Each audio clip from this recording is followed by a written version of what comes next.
This case is a powerful reminder of how the justice system balances punishment with opportunity.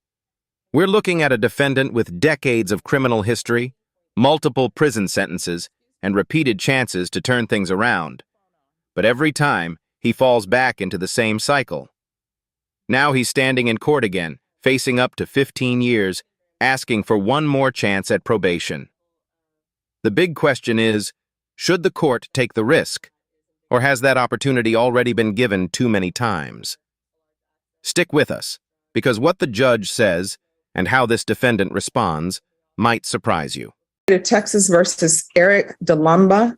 Could I have parties announced for the record for the state? Brittany Mitchell for the state. Defense. James Tochi for Mr. DeLumba, Judge. And are you Mr. DeLumba? Yes, ma'am. All right. You entered a plea to count 1 of no contest on January 13th. Count 2 and the enhancement was waived without objection. According to the plea bargain agreement, punishment is to be assessed at a cap of 15 years in the prison. The state is opposing your application for deferred adjudication or community supervision. They're taking into consideration 2022 CR 8371, and there's to be no contact with Natalie Rodriguez. Have both parties had a chance to review the PSI report and the TAP evaluation? State? I have, Your Honor. Defense? Yes, ma'am. Any objection to the PSI report? State? No. Defense? No, Judge. All right. Are there any witnesses? State?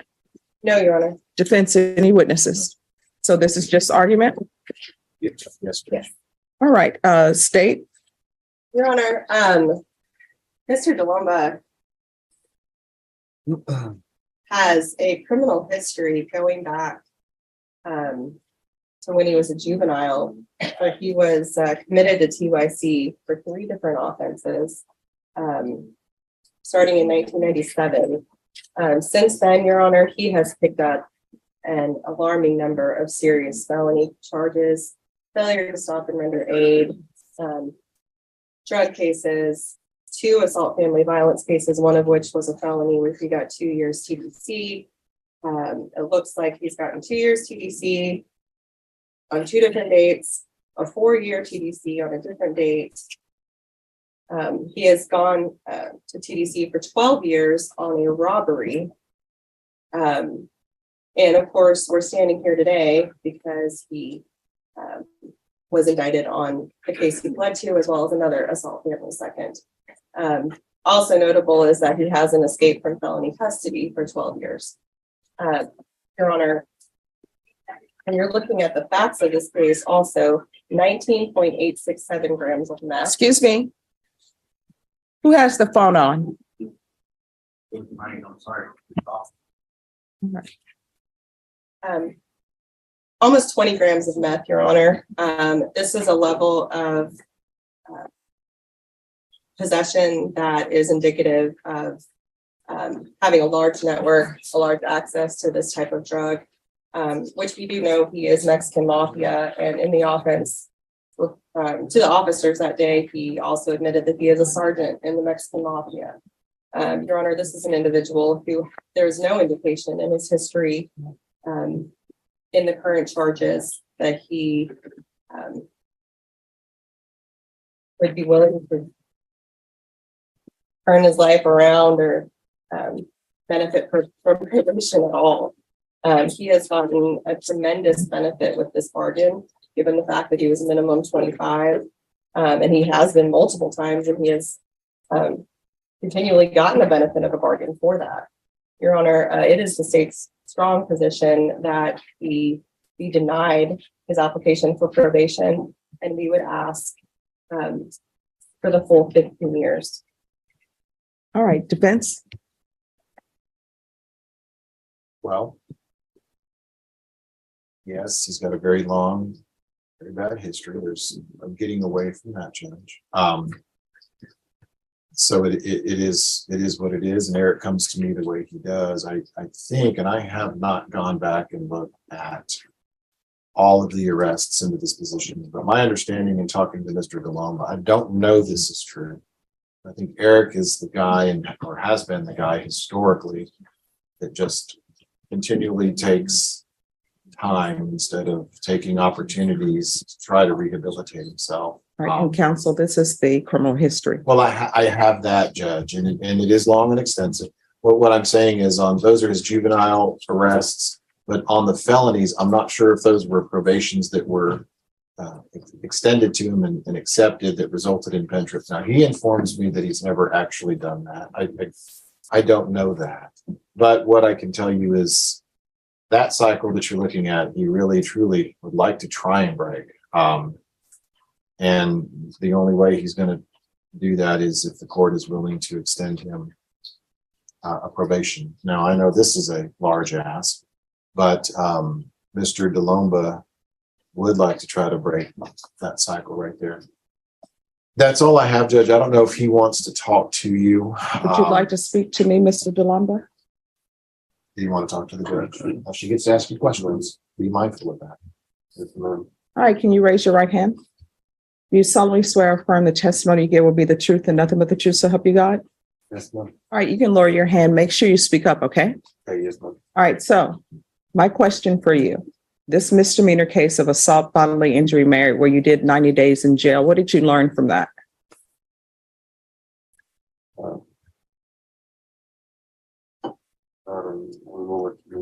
I mean, what did you learn? Usually when people, well, you hope that when people go to jail, when people go to prison, they learn something. So I'm trying to figure out, what did you learn from that? I don't know. All right. And this unauthorized use of a vehicle where you received 14 months in the state jail facility, what did you learn from that?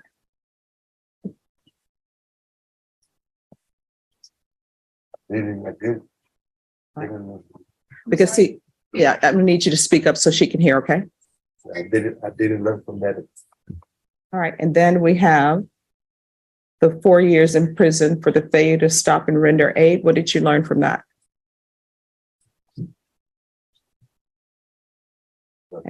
And then you have 2 years for possession. Did you learn anything from that? And then there's 9 months in the state jail facility for possession. Did you learn anything? And then the assault family second, 2 years. Did you learn anything? And then we have the felon in possession of a firearm, 12 years. Did you learn anything? Yes, ma'am. And that I did 9 years on that 12-year sentence. And what did you learn? I got college trades and everything. And I tried to help myself out. You know, I got caught up in the ways again. In the same cycle, I understand that. Okay. But I got my college. I got 3 college certificates, trades that I was trying to, use upon my release. I got up again in that cycle of the drugs. All right. And then this escape from felony custody where you did 12 years. What did you learn from that? The same. That's all the same. All right. And this escape from felony custody, is this actually an escape from prison, or is this escape from a halfway house? What is this escape from? No, it's just evading arrest. Well, evading arrest is called evading arrest. Exactly. But that's what I signed a plea bargain for that. Okay. And I didn't know that that's what they was going to be. All right. Well, the robbery is tied to that for 12 years. And then now we have a new assault. This is what I always tell people. I look at people as individuals, and sometimes you're at a different place in your life. And hopefully everybody's learning. But criminal history is sort of like a credit report. It's sort of like if you have a credit report and your credit report is you don't pay your bills, then people may not want to let you get the vehicle or let you get the home. And so your criminal history is sort of a credit report for me to say, would this person be good on probation? Has this person learned anything? Have they not learned anything? Is there anything that can be done to help them? And then there are cases for me where it's this person needs to go to prison. You understand? So I'm looking at all of that, but I'm also looking at you as an individual. And for me, people are more than just their criminal history. All right. Counsel, do you have questions for your client? Do you want to say anything? I don't judge, and I can see where this is headed. I just asked the court. Well, I mean, we never know what road if we're turning to the left or right, the state may have some questions, and we can see where they take this. Okay, that's fine. Okay. Mr. DeLamba, when you were sentenced for 12 years, when did you, or did you get paroled for that?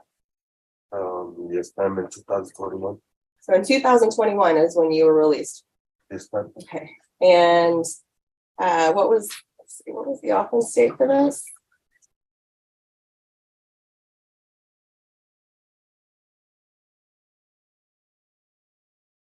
Mr. DeLamba, do you remember the offense date? July, Of what year? 2021, So what month were you paroled from prison? April. So from April to July, you were able to accumulate a large amount of narcotics for sale. Right. Okay, and that, is it safe to say that your role as a sergeant in the Mexican Mafia was a big part of that? I'm an ex-member. I'm sorry? I'm an ex-member. Okay. So when you were arrested for this, you did indicate to officers that you were. Yeah. Oh, no. I did not tell them that. Okay. Where did you get the black brush with the screw top where you hid the drugs? That wasn't mine. That was the brushes had red hair on it and everything. That was, that what they saw on me. Okay. And she informed the detectives that I was in possession of that brush with said drugs in it. It's the same person that put those on me. Okay, so you're saying those weren't your drugs? It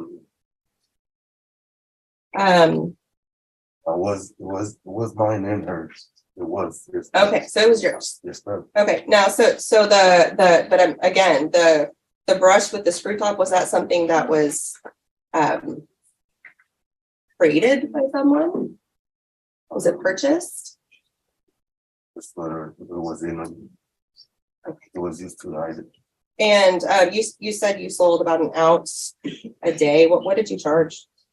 I was using. I'm sorry, sir. I'm going to need you to speak up so the court reporter can hear, okay? I didn't sell the drugs. I was using the drugs. So you had almost 20 grams of meth just for personal use? No further questions. All right, any follow-up questions? No, ma'am. All right, so the state has informed the court they want your application denied and they want the full 15 years. Defense, what are you requesting? Judge, just of course, any leniency that the court can get. You know, I can't get away from the way he looks on papers, but as the court has already said. And it's sad that Eric can't get out of the cycle that he's in. I always want to believe that they want to break the cycle, and I believe Eric does. He's been unable to do that. Another lengthy prison sentence. Well, you'll get your pound of flesh, and I'm not saying that's not fair, but you know, and he may not deserve anything in the court's eyes, but I always, he's a human to me, and I think he deserves some consideration. All right. Well, I treat everyone who comes here as a human being. As I said before, I see people as people. Sometimes you ask yourself, why did this person take a left instead of a right? And honestly, I always wonder when people are in first grade and kindergarten, how did their life get to this point as opposed to doing something else? So you wanted to say anything else, Mr. DeLamba? I saw you raise your hand. Just on the ask for leniency. I do have a drug problem, and every time I get out, let's go right back to it. I want to try to break the cycle. This is the first time I've ever asked the court for any leniency, for any help for my drug addiction. I've always took a plea bargain for everything I've done and done my time. Everything that is on my record, I've done my time for.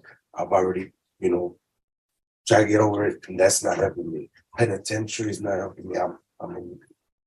I need something. I need something that's going to help me. All right. I'm asking the court for help.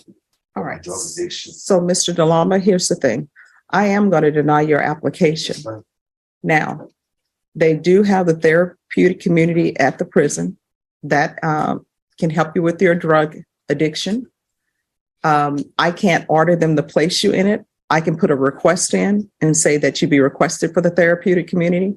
But if you don't ask for it, they definitely won't give it to you. If you write a nice letter maybe have your attorney write a letter stating about your drug addictions and how you want to turn your life around. Maybe they'll allow you to be in it. But I don't think you will be a good candidate for probation. And that's the reason why I'm denying your application. And I look at it globally. It's not just your history that makes you someone who I think is not a good candidate. All right. So I want to let you know that I heard everything you said. I internalized it, and I'm looking at you as a human being, not just paper. Okay. All right. The court is going to find you guilty, taking in consideration 2022 CR 8371. I don't know if I have that. There's to be no contact with Natalie Rodriguez. So make sure you have no contact with her. Okay. Credit for any time served, the therapeutic community, and I'm going to sentence you to 15 years prison. I'm going to show you what's entitled Trial Court Certification of Defendant's Rights to Appeal. Did you review that with your attorney? Did you understand it? And did you sign it? All right, because this is a plea bargain agreement, because I followed your plea bargain agreement, and because you waive your rights, you do not have the court's permission to appeal. Because this is a felony conviction, you're not allowed to own or possess any weapons or ammunition. Do you understand? All right, we can go off the record. Mr. Lumba, when you get out, I know it's hard to do, but you're going to have to change people, places, and things. In the end, the judge made a decision rooted in both law and pattern denying, probation and sentencing the defendant to 15 years in prison. Despite acknowledging his humanity and even recognizing his struggle with addiction, the court ultimately determined that his long criminal history and repeated return to crime made him too high risk for another chance at probation. This case highlights a difficult reality in the justice system. At what point does rehabilitation give way to accountability? And could earlier intervention have changed this outcome?